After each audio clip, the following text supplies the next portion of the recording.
সবাই যখন মৃত্যুটাকে ভীষণ ভয় পায়, আমি তখন হাসতে হাসতে আল্লাহর কাছে ভীষণ সন্তুষ্টি নিয়ে পৌঁছতে চাই যে আমি একটা ন্যূনতম ওই জীবনটা লিড করতে পারলাম, যে আমি একটা ইনসাফের হাসি নিয়ে আমি আমার আল্লাহর কাছে পৌঁছতে চাই। হায়াত মৌতের মালিক আল্লাহ, ন্যূনতম সিকিউরিটি নিয়ে চলাও হলো সুন্নাহ।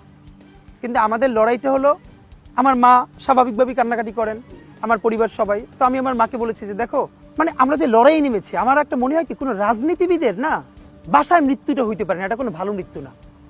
যিনি রাজনীতি করেন, যিনি লড়াই করেন, যিনি বিপ্লবী, যিনি সংগ্রামী, তার মৃত্যুটা হবে একটা সংগ্রামের মধ্য দিয়ে, একটা রাজপথে, একটা গ্লোরির মৃত্যু। আমি তো ভীষণভাবে প্রত্যাশা করি, আমি ছোটবেলা থেকে এই স্বপ্নটা দেখি, অনেক জায়গায় বলেছি যে একটা তুমুল মিছিল হচ্ছে অন্যায়ের বিরুদ্ধে, সেই মিছিলের সামনে আমি আছি, কোনো একটা বুলেট এসে আমার বুকটা হয়তো বিদ্ধ করে দিয়েছে, এবং সেই মিছিলে আমি হাসতে হাসতে আমি শহীদ হয়ে গেছি।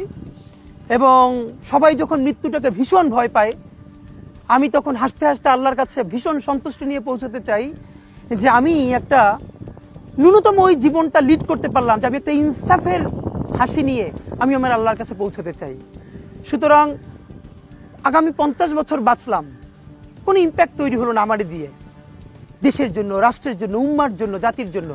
কিন্তু আমি ধরেন 5 বছর বাঁচলাম, সেটার মধ্য দিয়ে যদি আগামী 50 বছরের ইম্প্যাক্ট তৈরি হয়, তাহলে অনেকদিন বেঁচে থাকায় কি সাফল্যের বলেন? শহীদ প্রেসিডেন্ট জিয়াউর রহমান কয়টা দিন বেঁচেছেন, কিন্তু ভাবেন আজকে পর্যন্ত উনি আমার অনুপ্রেরণা। হাঁটতে হাঁটতে আমার পা ফুলে যায়, আমি, আমার টিম সেদিনকে ব্যাগের মধ্যে জুতো নিয়ে তারপরে একটা শপিং মলে ঘুরছিলাম, মানে পা ফুলে গেছে, পা জুতোয় ঢুকাতে পারছিলাম না।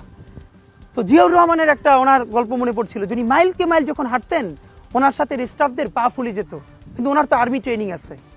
তখন তাকে বলতো যে স্যার আপনার তো আর্মি ট্রেনিং, আমরা তো আর পারি না। এই জন্য ওনাকে মানুষ রাখাল রাজা বলতো। তা আমরাও সারা বাংলাদেশের 56,000 বর্গমাইলে হাঁটতে চাই, আমরা ইনসাফের চাষাবাদ করতে চাই, একটা স্বাধীন সার্বভৌমত্বের সততার বাংলাদেশ তৈরি করতে চাই।